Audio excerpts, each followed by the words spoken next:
Easter Sunday. My wife vanished with our life savings and my best friend. Left me with 3 boys and 75 days before we'd lose our home. 17 years of hell later, she returned pregnant and broken. My name is Daniel Harrison.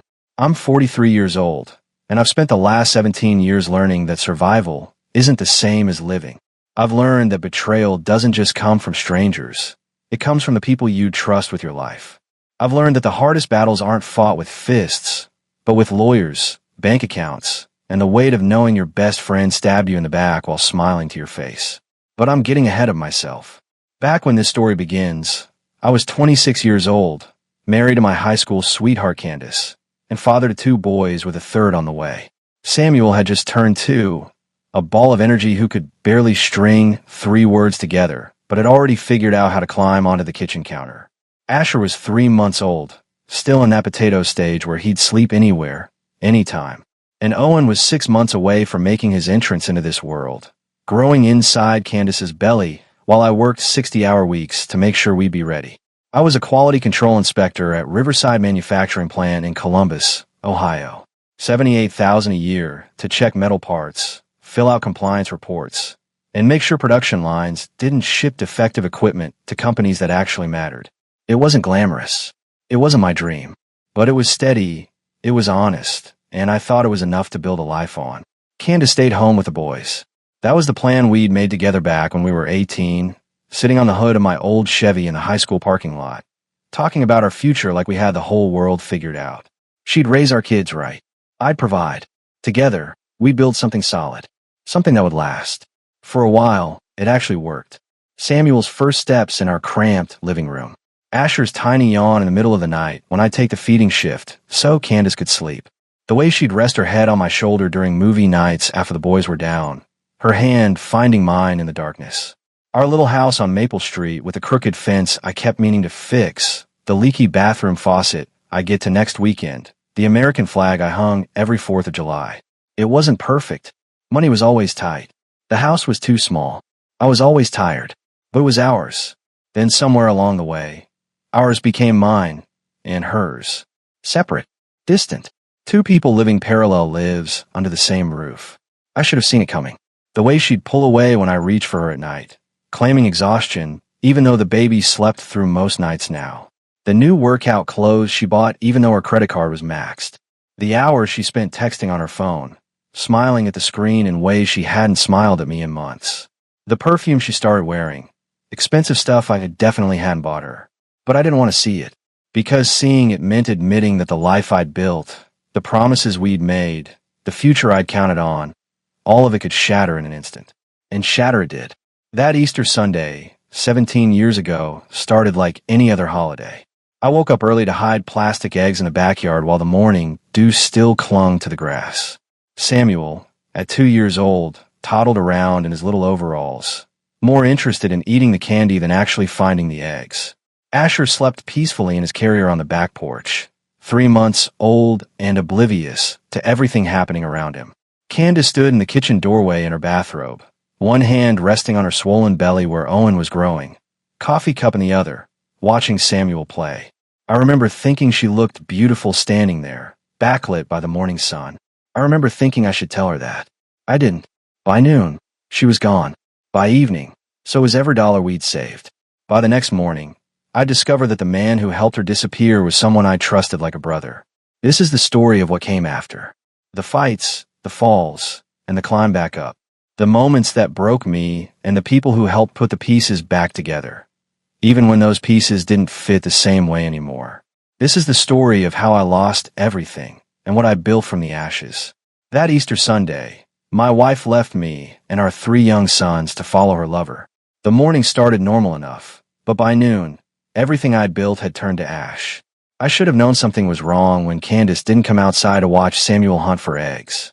She loved that stuff, taking pictures, laughing at his excited squeals, posting the moments to Facebook like proof of our perfect life.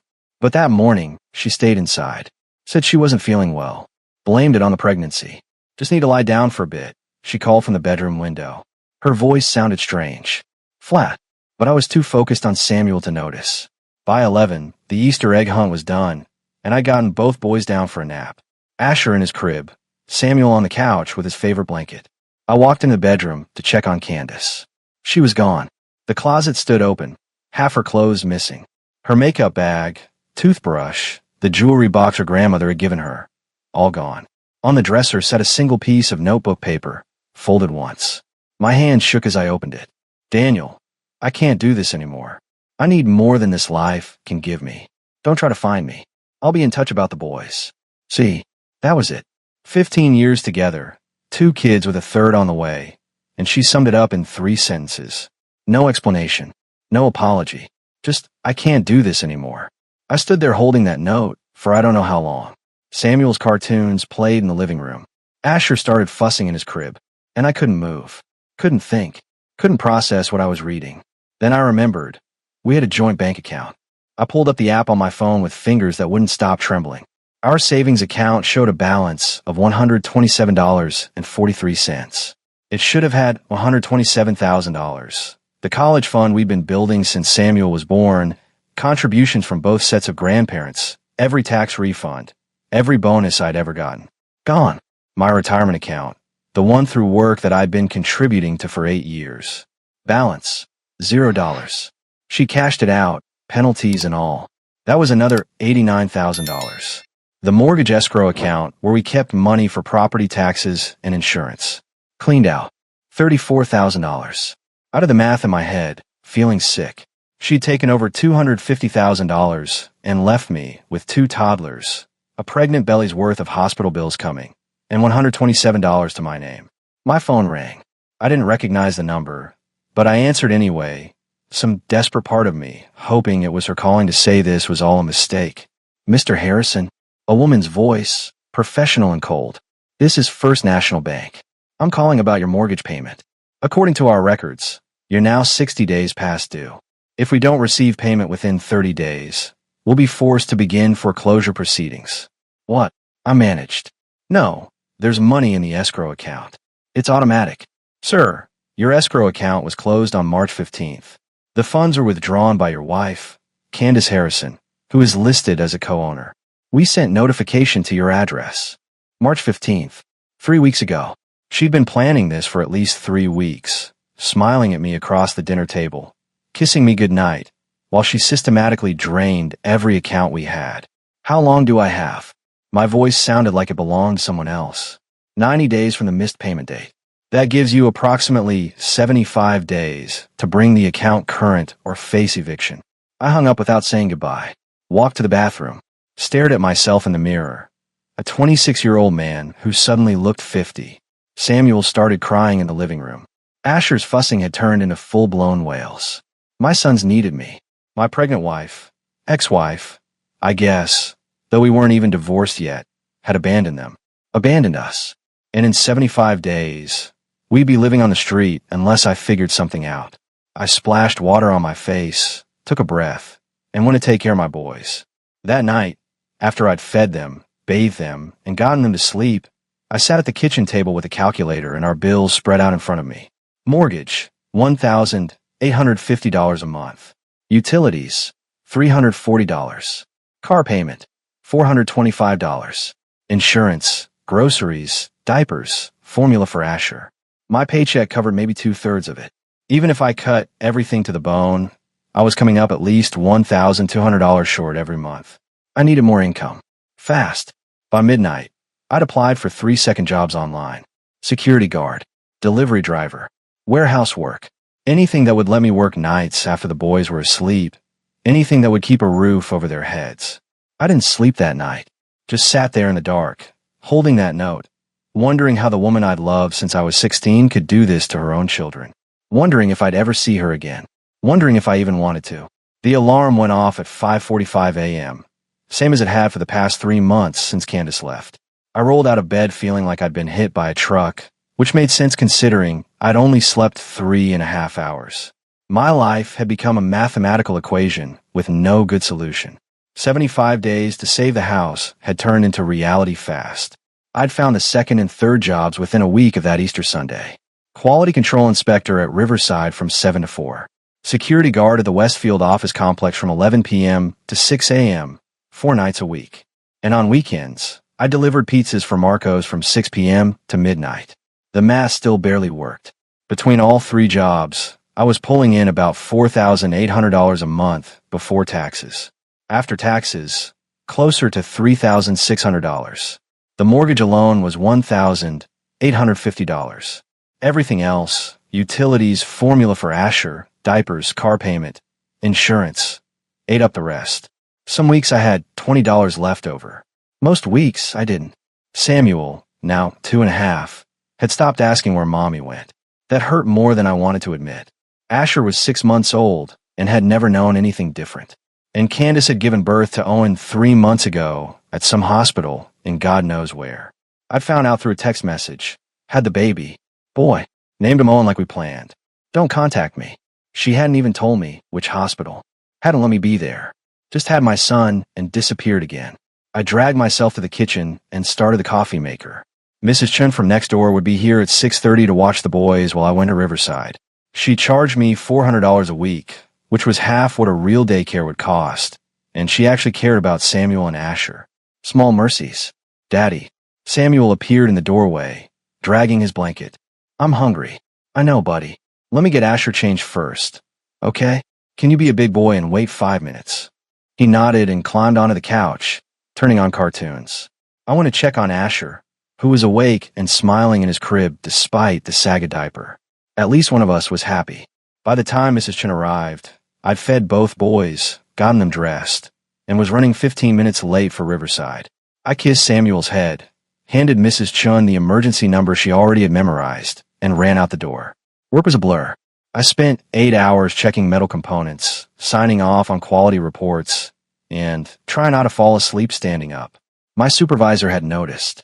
Pulled me aside during lunch break. Harrison, you doing okay? You look like hell. I'm fine, I lied. Just adjusting to single dad life. He studied me for a long moment. If you need to take some time, I can't afford time. I'm good. I promise.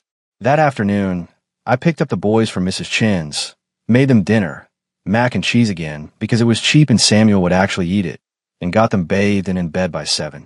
Then I had 4 hours to sleep before the overnight security shift started. I never made it 4 hours. Usually got 2, maybe 3 if I was lucky. Then I drag myself out of bed, drive to the office complex, and spend 8 hours walking the floors, checking doors, watching cameras, fighting to keep my eyes open. The weekend pizza delivery job was almost worse. At least security let me sit down sometimes. Delivering pizzas meant constant movement, fake smiles for tips, and the smell of food I couldn't afford to buy my own kids.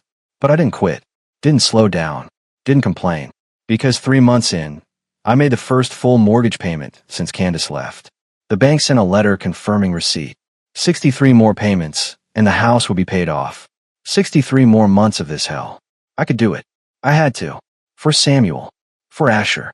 For Owen. Wherever he was. One night during my security shift, I pulled out my phone and did something I've been avoiding. I searched for Candace on social media. Found her profile still public. Updated regularly. There she was. Smiling on a beach somewhere.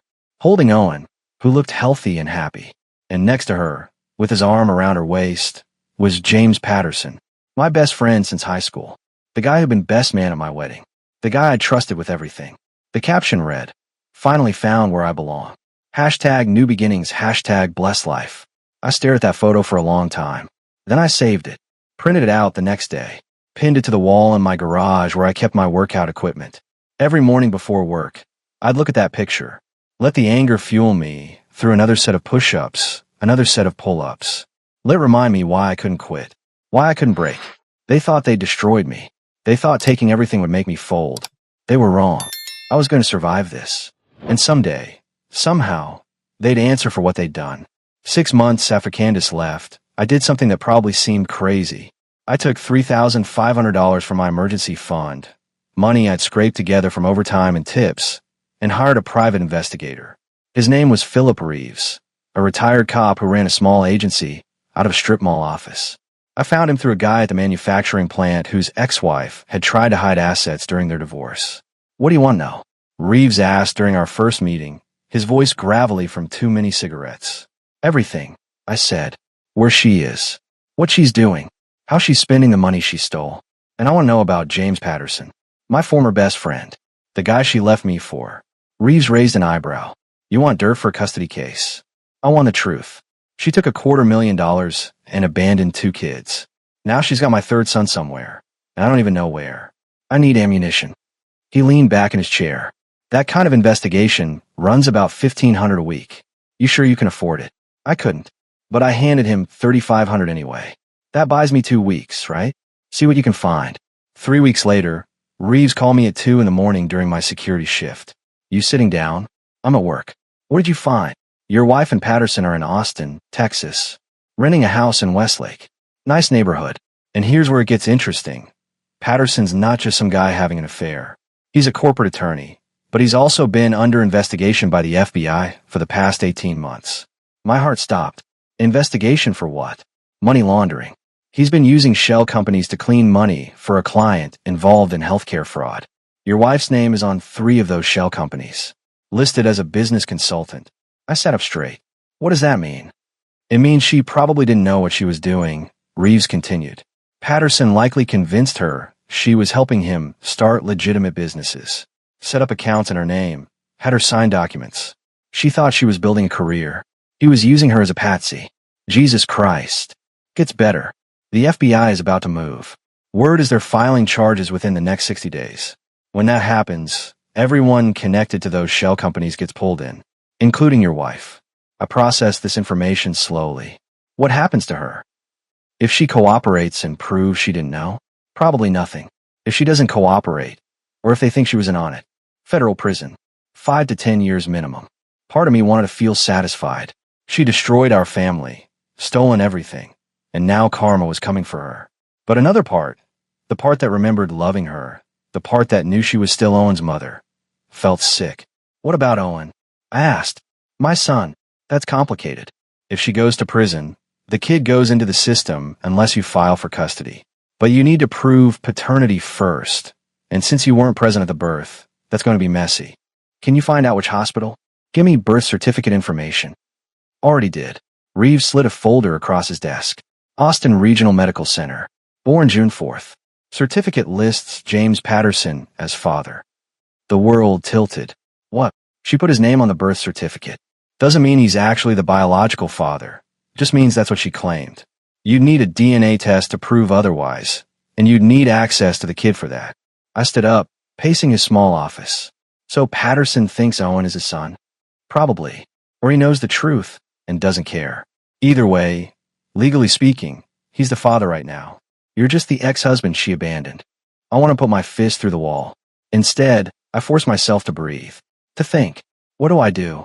Reeves lit a cigarette despite the no smoking sign on his own wall. You wait. When the FBI moves, Patterson's going down. Your wife will have to decide whether to cooperate or go down with him. Either way, she's going to be desperate.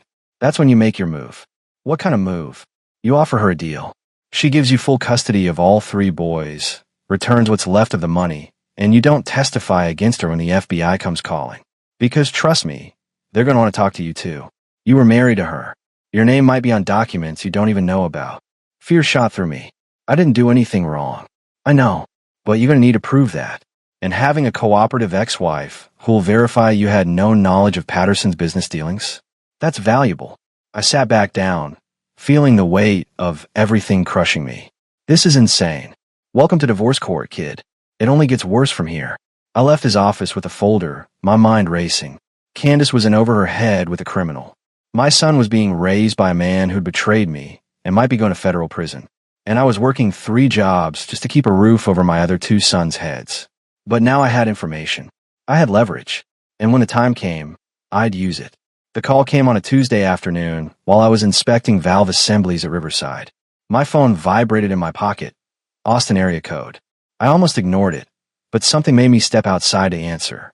Is this Daniel Harrison? A woman's voice, professional but urgent. Yes, who's this? This is Dr. Patel from Austin Regional Medical Center. I'm calling about your son, Asher Harrison. My blood ran cold.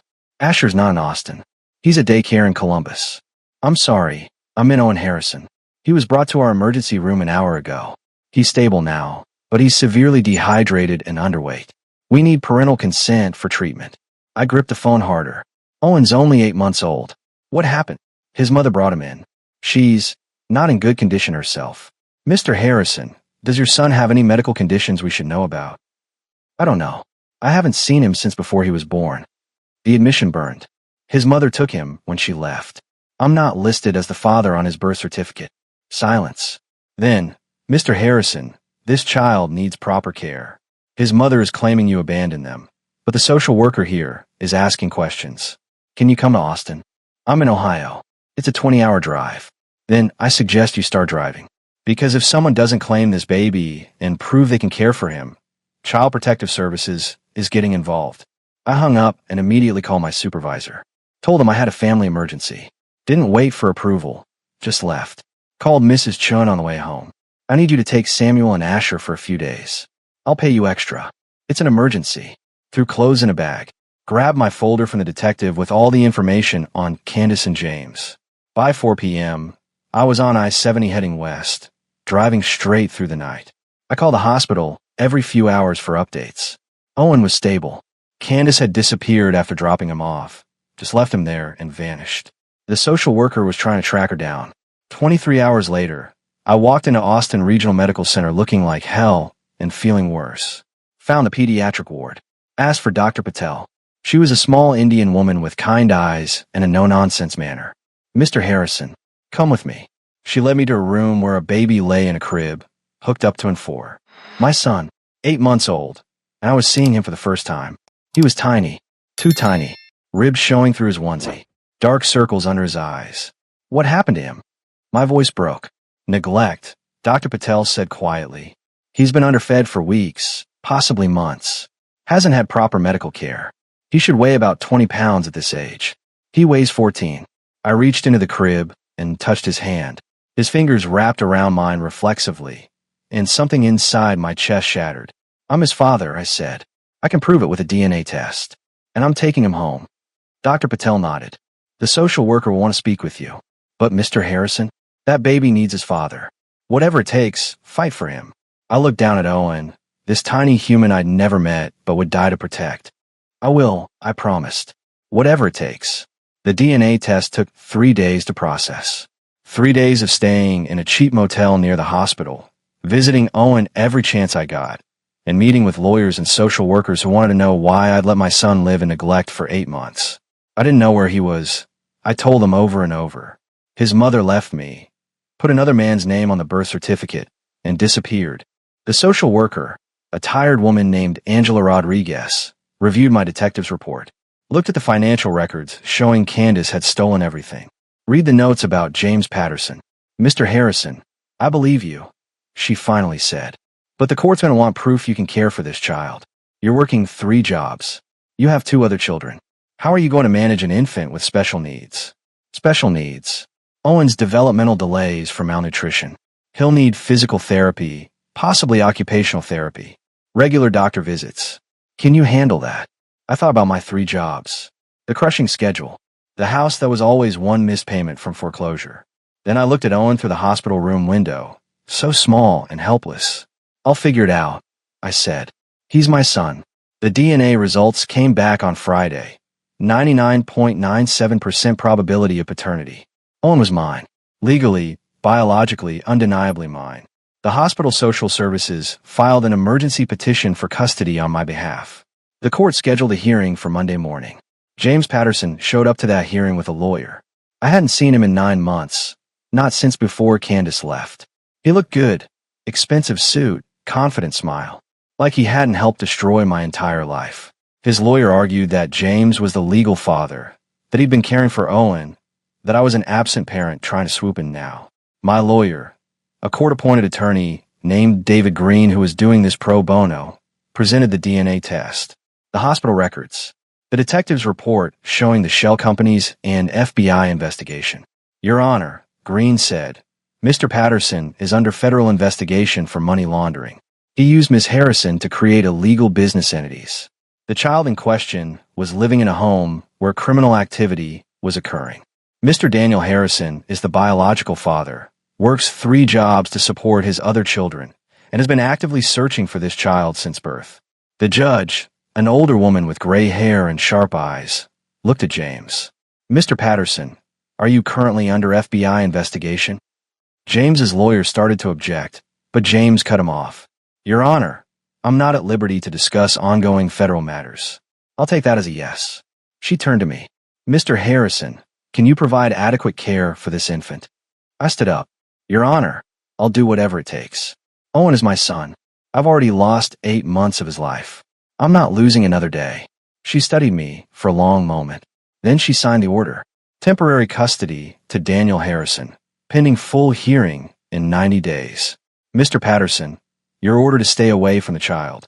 This court is adjourned. I walked out of that courtroom with legal custody of my son. James stood in the hallway, his lawyer whispering urgently in his ear. Our eyes met. You'll regret this, he said quietly. No, I replied. You'll regret what you did to my family. And when the FBI comes for you, I'll be there to watch you fall. I picked up Owen from the hospital that afternoon, buckled him into a car seat I'd bought at Walmart, started the long drive back to Columbus with my third son finally where he belonged. In the rearview mirror, I could see him sleeping. So small, so fragile, so mine. Whatever it took, I'd protect him. All 3 of them. And someday, Candace and James would answer for what they'd done. 7 months after that Easter Sunday, when Candace walked out, she showed up on my doorstep. Pregnant. Again. I was getting the boys ready for bed. Samuel was helping Owen with bath time, while Asher played with blocks on the bathroom floor. All 3 of them, finally together under one roof. Finally starting to feel like a real family again, even if it was broken and stitched together with duct tape and determination. The doorbell rang at 8 p.m. I wasn't expecting anyone. Through the peephole, I saw her. Thinner than I remembered, dark circles under her eyes, her belly swollen under a coat that had seen better days. Every instinct told me to leave the door locked, to pretend I wasn't home, to protect my sons from the woman who'd abandoned them. But I opened it anyway. Daniel, she said, her voice small. Can we talk? About what? I didn't move from the doorway. I need help. I'm pregnant. James kicked me out 3 days ago. I've been staying at a women's shelter, but they can only keep me for 2 weeks. I have nowhere to go. I stared at her, feeling nothing. No anger. No sympathy. Just exhaustion. That's not my problem, Candace. I know I have no right to ask. But I'm carrying a baby, Daniel. I can't raise a child on the street. Is it James's baby? She nodded, tears starting to fall. He doesn't want it. Said I trapped him. He kicked me out the day I told him. Part of me, a small, bitter part, wanted to laugh. James Patterson, the man who'd helped her destroy our family, had thrown her away the second she became inconvenient. Karma was real after all. What do you want from me? I asked. Just a place to stay. Until the baby comes. I'll sleep in the garage. I won't bother the boys. I need help. Behind me, I heard Samuel call out. Daddy? Who's at the door? Candace's face changed. Pain. Longing. Regret. Is that Samuel? Can I see him? Please. No. The word came out harder than I intended. You lost that right when you abandoned him. When you stole from us. When you disappeared for 7 months without a word. Daniel, please. Here's the deal. I interrupted. You can stay in the guest room until the baby is born. Not the garage. I'm not that cruel. But you don't talk to the boys unless I say so. You don't ask for money. And the day that baby is born, you leave. Permanently. Do you understand? She looked shocked. You let me stay? I'm not doing it for you. I'm doing it because that baby didn't ask to be born into this mess. But make no mistake, Candace, this isn't forgiveness. This isn't reconciliation. This is temporary shelter with conditions. Thank you, she whispered. Don't thank me yet. Tomorrow morning, you're signing paperwork giving me full custody of all 3 boys. You're returning whatever money you have left. And you're going to write a statement for my lawyer explaining that you took the money without my knowledge. I don't have any money left. James spent it all. Of course he did. Then you'll work with my lawyer on the custody papers. And Candace, if you try anything, if you upset the boys, if you contact James, if you cause any problems, you're out immediately. Clear. Crystal clear.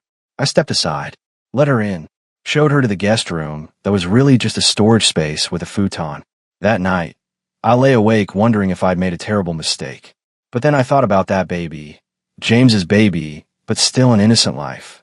Still someone who deserved a chance. I couldn't save Candace from her own choices, but maybe I could save one more child from suffering, even if it cost me everything I had left. Rebecca Torres had been my co-worker, at Riverside Manufacturing for 8 years. We'd worked the same shift, eaten lunch in the break room together, complained about management and quotas, and the endless monotony of quality control. She'd watched my life fall apart after Candace left. Brought me coffee on the mornings I looked like death. Covered for me when I was late because Owen had been up all night. Never asked questions. Never judged. 3 weeks after Candace moved into my guest room, Rebecca asked me to have lunch off-site. Not the break room. A real lunch at the diner down the street. What's going on? I asked as we slid into a booth. She looked nervous, which was unusual. Rebecca was confident, steady. 41 years old, divorced for 5 years, no kids. She ran marathons on weekends and volunteered at the animal shelter. She was the most put-together person I knew. I need to tell you something, she said. And I've been trying to find the right time, but there's never going to be a right time, so I'm just going to say it. My stomach dropped. Are you quitting? If this is about work, I'm in love with you, Daniel. The diner noise faded to nothing. I stared at her. I've been in love with you for years, she continued, her words coming faster now. Before Candace left, before everything fell apart, I watched you build that life with her, and I kept my mouth shut because you were happy. But then she destroyed you, and I watched you pick yourself up piece by piece.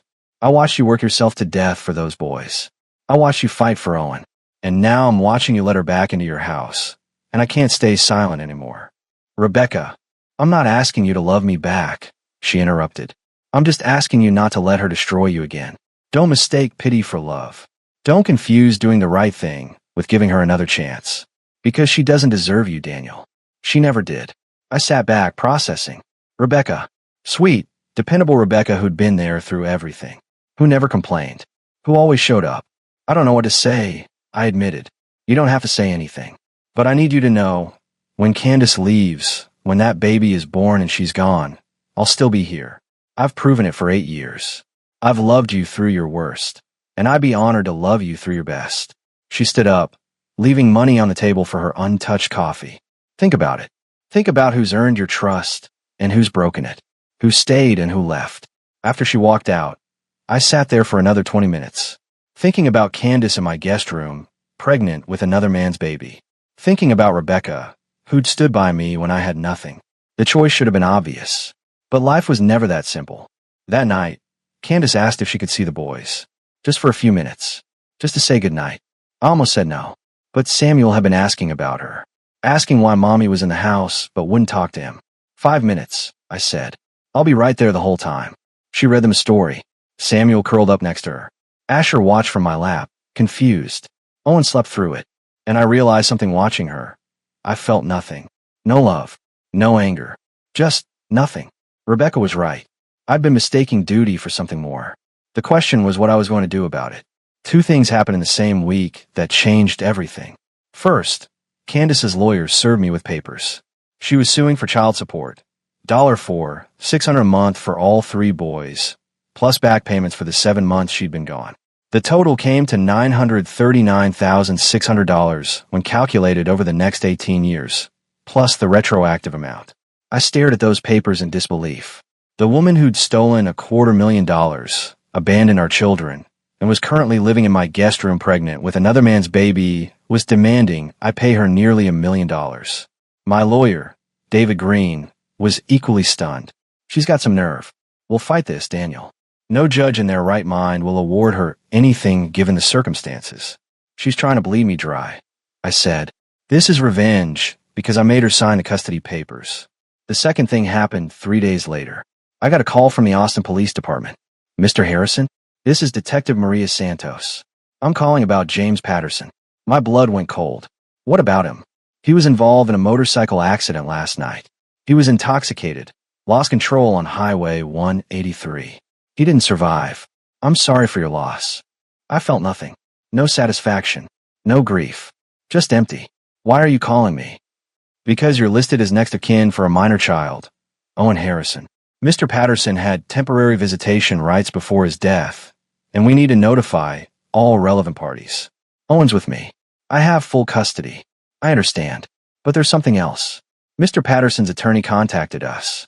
Apparently, he'd recently taken a DNA test. The results came back yesterday. Owen isn't his biological son. I closed my eyes. James had figured it out.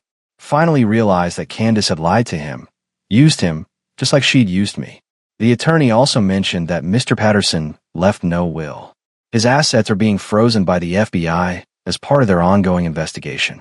There's nothing for anyone to inherit. It's all proceeds from criminal activity. After I hung up, I sat in my truck in the Riverside parking lot, processing everything. James was dead. Candace's lawsuit was pending. And I was still working 3 jobs just to keep my head above water. That night, I told Candace about James's death. She was 8 months pregnant, huge and uncomfortable, sitting in my living room because the guest room was too cramped. She didn't cry, just stared at the wall. He took the DNA test. Apparently, found out Owen wasn't his. Good, she said bitterly. He deserved to know he'd been lied to, just like you deserve to know. You need to drop the lawsuit, Candace. I can't. I need money. I have nothing left. You have nothing left because you stole everything and gave it to a criminal who spent it all. That's not my problem. You signed away your rights to the boys. You don't get to demand money for children you abandoned. The lawyer says I have a case. The lawyer is taking advantage of you. I interrupted. You're going to lose, Candace. And when you do, the judge is going to order you to pay my legal fees. You'll be even more broke than you already are. She was silent for a long moment. Then, what if I drop the lawsuit in exchange for something? What could you possibly have that I want? A statement. A full written statement admitting I took the money without your knowledge. Admitting I manipulated you. Admitting that James and I planned this together. Everything the FBI might want to know about his operation. I studied her carefully. Why would you do that? Because I'm tired, Daniel. I'm 8 months pregnant with a dead man's baby. I have no money, no home, no future. The least I can do is tell the truth. Drop the lawsuit first. Sign the paperwork tomorrow. Then we'll talk about statements. The next day, her lawyer called mine. The lawsuit was withdrawn. Candace signed a document stating she had no claim to child support, no parental rights, and no financial interest in my assets. In exchange, I helped her write a statement for the FBI. Everything about James's businesses, the shell companies, the money laundering, how he convinced her to sign documents, how he'd controlled the money, how she'd been a pawn in his scheme. It wouldn't bring back what I'd lost, but it was something. 2 weeks later, Candace went into labor. I drove her to the hospital, waited in the lobby while she gave birth. A boy, 7 pounds, healthy lungs. She named him Thomas, after her father. Do you want to see him? The nurse asked me. No, I said. He's not my son. Candace stayed in the hospital for 2 days. When she was discharged, I drove her to a women's transitional housing program that David Green had helped arrange. She'd have a place to stay for 6 months while she got on her feet. Thank you, she said as she got out of my truck, baby carrier in hand. For everything. I know I don't deserve it. You don't, I agreed. But that baby does. Good luck, Candace. I drove away and didn't look back. That night, Rebecca came over. Brought dinner for the boys. Helped me give them baths. Read them stories. After they were asleep, we sat on the couch together. It's over, I said. She's gone. Really gone this time. Rebecca took my hand. How do you feel? Free, I admitted. For the first time in months, I feel like I can breathe. She smiled. Good. Because you deserve to be happy, Daniel. You deserve someone who stays. I looked at her. This woman who'd stood by me through everything. Who'd never asked for anything. Who'd loved me when I had nothing to offer. I'd like to take you to dinner, I said. A real dinner. Just us. No kids. No drama. Would that be okay? I've been waiting 8 years for you to ask me that question, she said softly. Yes. It would be very okay. For the first time since that Easter Sunday, I felt hope. 12 years later, I stood in the backyard of our new house. A real house, not the cramped place on Maple Street, watching my family celebrate Thanksgiving. Samuel was 19 now, tall, and in his first year of college, home for Thanksgiving break. Asher was 16, chasing Owen around the yard, both of them laughing. Owen was 12, healthy and happy, with no memory of those first terrible months. Rebecca, my wife for 3 years now, was 8 months pregnant with our daughter. We'd named her Grace. A fresh start. A new chapter. The house had been possible because of the settlement. After James's death, the FBI had recovered some of the assets. Not all of it. Most had been spent or hidden, but enough. I'd gotten back $180,000. Enough for a down payment on this place. Enough to quit the overnight security job and just work at Riverside and do weekend consulting. My parents were here, grilling burgers and watching the boys with pride. Rebecca's sister and her family had driven in from Detroit. Mrs. Chun, who still watched the boys sometimes, sat in a lawn chair with a plate of pie. "Daddy," Owen ran up to me, his face covered in chocolate. "Can we do the turkey craft now?" I lifted him up. "After lunch, buddy. Go wash your face first." He sprinted toward the house, Asher right behind him. Samuel walked over, suddenly serious. "Dad, can I ask you something?" "Always. Do you ever think about Mom?" "Like the first Mom." I chose my words carefully. "Sometimes. But not the way I used to. Mostly I think about how grateful I am that things turned out the way they did. Because of Rebecca. Because of all of it. Because I have you three. Because I learned what really matters. Because I found someone who earned my trust instead of someone who broke it." Samuel nodded slowly. "I'm glad she's gone. The first Mom. Is that bad?" "No, son. That's honest." I pulled him close. "You know what I learned? Family isn't always about blood. It's about who shows up, who stays, who fights for you when things get hard. Like Rebecca." "Like Rebecca." I agreed. That evening, after everyone had eaten and the boys were playing in the yard, Rebecca and I sat on the porch swing. Her hand rested on her belly where Grace was kicking. "You built something beautiful here," she said softly. "After everything you went through." "We built it," I corrected. "I couldn't have done any of this without you." She leaned her head on my shoulder. "Do you ever regret it? Taking Owen when Candace left him at the hospital? Fighting for custody? Never. He's my son, blood or not. And the baby she had with James? Thomas? Do you ever wonder about him?" I thought about that kid over the years. Wonder if he was okay. If Candace had managed to pull her life together. But I made my peace with it. "I hope he's healthy and loved," I said. "But he's not my responsibility. My responsibility is right here." Owen ran up to the porch, Samuel and Asher behind him. "Dad, can we show Grandma the tree fort?" "Go ahead. Just be careful." I watched them run off. These three boys who'd been through hell and come out stronger. Who'd learned resilience because they had no choice. Who knew what it meant to fight for family. Rebecca squeezed my hand. "You did good, Daniel." "We did good," I said. "And we're not done yet." Grace kicked again, as if agreeing. This was my family now.